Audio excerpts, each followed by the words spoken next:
If an employee asks to be laid off, be careful. Do not react like some employers have and fire the employee. Remember, if the employee resigns, they have the burden of proving good work-related cause to quit. It would probably be best to answer any layoff requests with a response to the effect that the request is denied and a reminder that the employee is still needed, thus placing the ball back in the employee's court.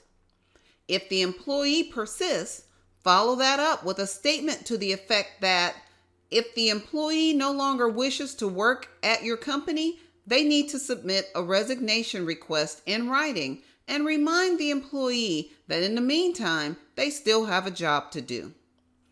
Whatever you do, do not prepare a resignation letter for the employee to sign. Have the employee prepare their own statement of resignation and then respond to that statement in writing, attaching a copy of the employee's resignation notice to the response. Be sure that any exit paperwork reflects that the employee resigned.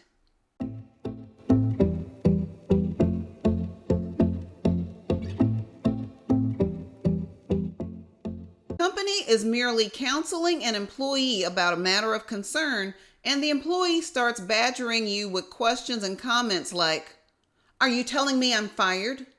So you're firing me for this?" Or, "I can't believe you're firing me for this. Watch out."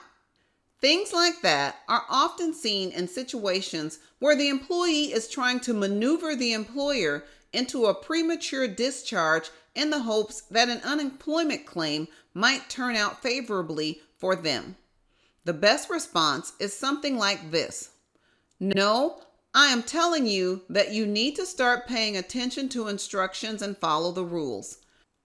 Make it clear to the employee that your company is focused on improving their performance or on getting them to comply with policies. Once again, place the ball back in the employee's court, effectively letting them know without saying it out loud that if they want out of your company, they will have to take the initiative themselves.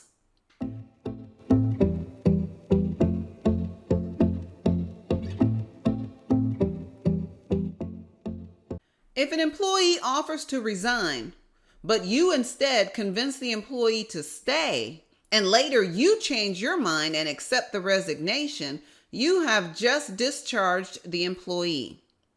Persuading an employee to stay after they have tendered their resignation amounts to a rejection of the resignation, which means that the offer to resign has expired, and the employee's acceptance of your pleas to stay amounts to a rescission of the resignation.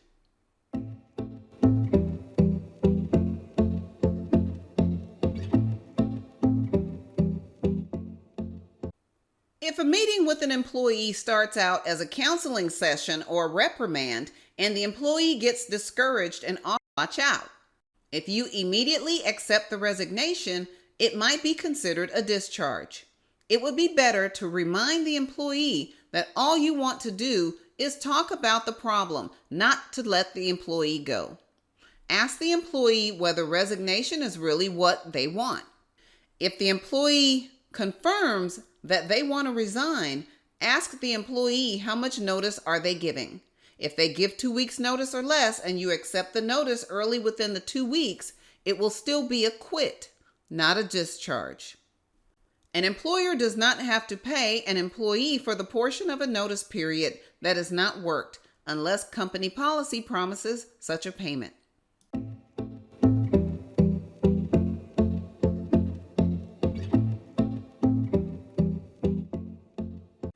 If an employee expresses a vague desire to look for other work, and the employer tells the employee to go ahead and consider this to be their final work day, that will usually not be considered a resignation, since no definite date had been given for the final day of work.